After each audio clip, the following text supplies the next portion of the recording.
dalam kitab Khasais Al-Ummah Al-Muhammadiyah, dalam kitab keutamaan-keutamaan, kekhususan-kekhususan yang Allah kasih kepada umat Nabi Muhammad, umat terdahulu, saudara-saudara. Kalau mereka berbuat dosa, Allah tidak segampang akan mengampuni dosa mereka.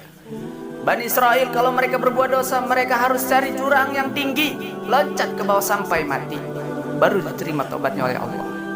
Tidak, Allah kasih kemudahan. Umat terdahulu, kalau anggota tubuh mereka ada yang terkena najis, harus dihilangkan dengan kulit-kulitnya. Kita tidak, terkena najis cukup hilangkan najis itu. Kalau mughalazo, najisnya berat, pakai air dicampur dengan tanah. Allah kasih kita kemudahan, Allah kasih kita keutamaan. Kenapa? Karena kita adalah umat Nabi Muhammad. Kuntum khaira ummati ukhrijat linnas. Kamu sekalian umat yang paling bagus, umat yang paling baik, umat yang paling utama, umat yang paling mulia, yang Allah keluarkan untuk segenap manusia. Kenapa kau jadi umat yang terbaik? Kenapa kau jadi umat yang termulia? Bukan karena sholatmu, ibadahmu, amalmu, ilmumu, bukan. Tapi karena saya adalah umat Nabi Muhammad. Kita menjadi mulia karena kemuliaan Nabi Muhammad. Makkah menjadi kota yang mulia karena Makkah kota kelahiran Nabi Muhammad. Madinah menjadi kota yang mulia karena Madinah kota hijrah dan kota wafatnya Nabi Muhammad. Hajar Aswad menjadi batu yang mulia karena Hajar Aswad pernah dicium oleh bibirnya Nabi Muhammad. Buraq menjadi kendaraan yang mulia karena Buraq pernah ditunggangi oleh Nabi Muhammad. Bahkan ada salah satu ulama yang mempertanyakan, siapa yang lebih mulia, sendalnya Nabi atau malaikat Jibril alaihi salam? Jibril alaihi salam tidak pernah berjumpa langsung dengan Allah, tetapi Nabi Muhammad bahkan sendalnya telah berjumpa dengan Allah. Dalam kitab Al-Anwar Al-Bakhiyah dijelaskan sendalnya Nabi pernah berjumpa dengan Allah. Kenapa sendal itu menjadi mulia? Sendal itu menjadi mulia karena dipakai oleh kaki yang mulia, kakinya baginda Nabi besar Muhammad sallallahu alaihi wasallam. Pernah seseorang bertanya kepada salah satu ulama, siapa yang lebih mulia? Ka'bah atau makbarahnya Nabi? Ka'bah atau kuburnya Nabi yang lebih mulia? Apa jawab ulama itu? Kalau kita lihat dari kuburnya, maka Ka'bah lebih mulia. Tapi kalau dilihat dari sesuatu yang bersemayam di dalam kubur itu, maka sesuatu yang bersemayam di dalam kubur itu lebih mulia ribuan kali, jutaan kali daripada Ka'bah. Siapa? Nabi Muhammad sallallahu alaihi wasallam. Kita menjadi mulia karena Nabi Muhammad. Ma madahtu bi Muhammadin qasidati, walakin mudihati qasidati bi Muhammadin. Tidaklah aku memuji Nabi dengan syairku, aku tidak memuliakan Nabi dengan syairku. Aku tidak mengagungkan Nabi dengan syairku, tetapi syairku yang menjadi mulia karena telah memuliakan Nabi Muhammad. Syairku yang menjadi agung karena telah mengagungkan Nabi Muhammad. Syairku yang menjadi terpuji karena telah memuji Nabi Muhammad. Kalian semua yang duduk di sini merayakan Maulid Nabi. Nabi Muhammad tidak butuh, tapi kita yang butuh merayakan Maulid Nabi Muhammad. Kamu duduk di sini memuliakan Nabi, mengagungkan Nabi.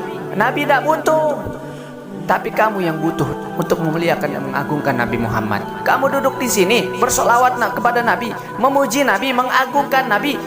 Itu tidak akan menambah kemuliaan Nabi. Kalau dengan kamu bersolawat menambah kemuliaan Nabi, berarti Nabi butuh dengan solawatmu. Nabi tidak butuh, tapi kamu dan saya yang butuh bersolawat kepada Nabi. Kita memuliakan Nabi tidak akan menambah kemuliaan Nabi, tapi itu menambah kemuliaan kita.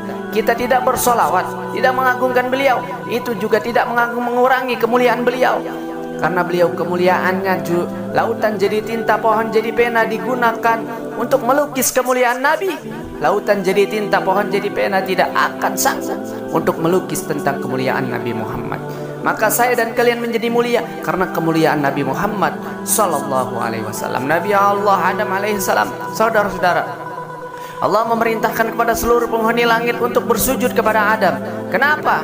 Saudara-saudara, para ulama mengatakan, pertama, untuk memuliakan nur Nabi Muhammad yang ada di tulang sulbi Nabi Allah Adam alaihissalam. Makanya, kenapa ketika iblis tidak mau bersujud, Allah sangat-sangat murka. Allah tidak memandang Nabi Adamnya, tetapi Allah pandang nur Nabi Muhammad yang ada di dalam tulang sulbi Nabi Allah Adam alaihissalam. Saudara-saudara, para ulama salaf kita Kalau dengar azan, mereka pasti meletakkan kedua jempolnya ini di langit-langit. Mereka letakkan di langit-langit, kemudian mereka usap di kelopak mata mereka sambil berkata marhaban bi habibi wa qurratu ain. Kenapa? Saudara-saudara, dulu Nabi Adam alaihissalam itu selalu dibuntuti oleh malaikat. Kemanapun Nabi Adam pergi diikuti oleh malaikat. Nabi Adam bertanya, ya Allah, kenapa setiap aku pergi kok di belakangku selalu ada malaikat?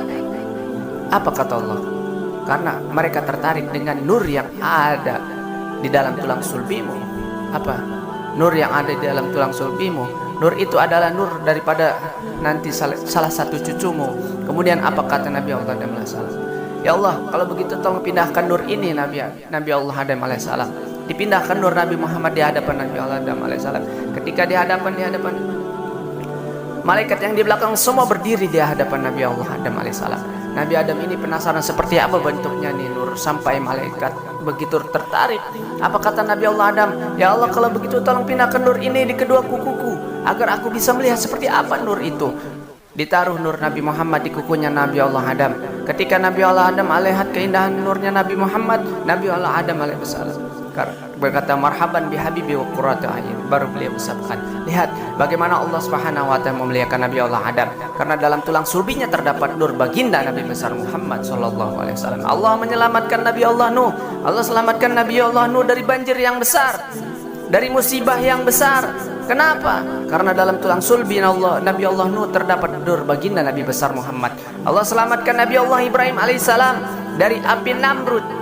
Kenapa? Karena dalam tulang sulbi Nabi Allah Ibrahim terdapat nur baginda Nabi besar Muhammad. Allah menyelamatkan Nabi Allah Ismail ketika akan disembelih, Allah rubah menjadi seekor domba. Allah selamatkan Nabi Allah Ismail.